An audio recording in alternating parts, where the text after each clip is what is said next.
Thank you very much, Mr. Speaker. I'm going to start my point of order referencing the second supplemental question from the member for Edmonton-Decore. And I'm going to start with House of Commons Procedure and Practice, 3rd edition, 2017, on page 497. There's a very, I think, important quote from Speaker James Jerome. It says, "The essence of Parliament is government let me start again, Mr. Speaker.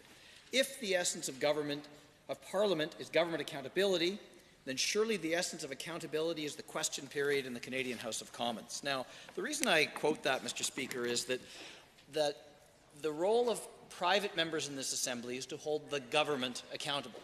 And when I explain to my constituents what quote-unquote government is, I explain that it's the front bench of the Assembly, and each of us as private members, whether we're on the government side or whether we're on the opposition side, has a solemn duty to hold government to account. Their job as private members on the government side is not to hold the official opposition to account. Now, I am no great affinity for the policies of the official opposition, such as they are. I don't know many of them yet, but we'll leave that aside for another day. But regardless of that, Mr. Speaker, I will quote a couple things here from Beauchesne's.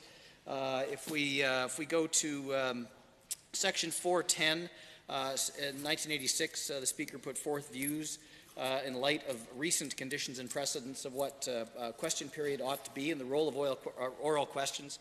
Of course, noting that time is scarce, Section 3, 410.3, 410 sub 5, the primary purpose of question period is the seeking of information and calling the government to account, and 410 sub 10, the subject matter of questions must be within the collective responsibility of government and the individual responsibilities of ministers.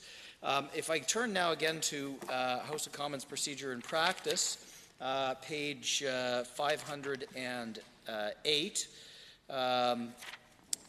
in talking about the principles and guidelines for oral questions, it says here, Chapter 11, page 508, while there may be other purposes and ambitions involved in question period, its primary purpose must be the seeking of information from government and calling the government to account for its actions. I certainly could go on, Mr. Speaker, but this point, and you'll remember that on two occasions that I can recall very fondly, I will add, December 5th, 2016, you made a ruling on page 2281 of Alberta Hansard, and again on page 1612 of Alberta Hansard, October 30th, 2017, when I raised this issue of puffball questions. And at the time, you cautioned the government because those questions strayed into the territory of, let's call it, exuberant celebration of the wonderful things that government has alleged to have done.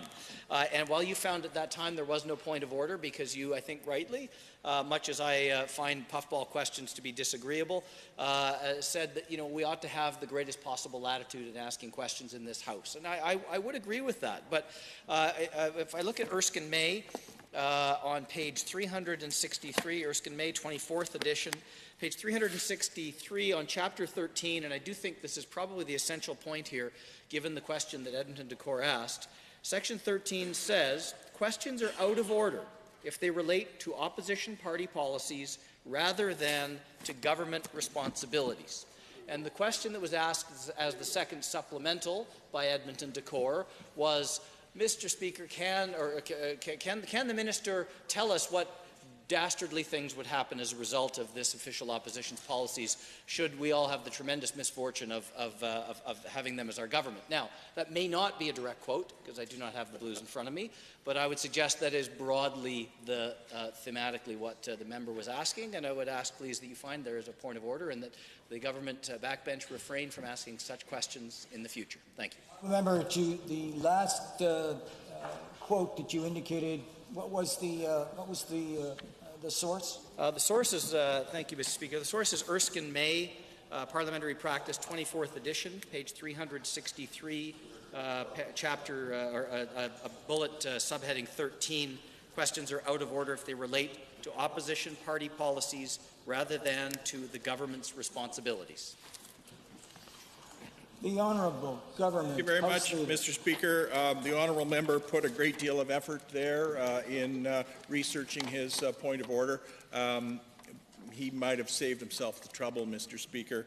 I'm glad that he understands the difference between questions that he considers puffballs, which are requests for information from the government, and questions which attempt to hold the opposition to account, which are clearly not in order, Mr. Speaker.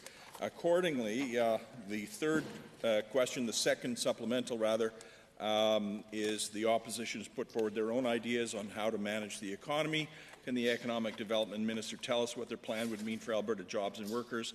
This is clearly attempting to get the minister to comment on policy of the opposition and is not a request for information with respect to government policy. Therefore, I concede the point of order, and I will undertake to discuss this with our members and the staff that support them.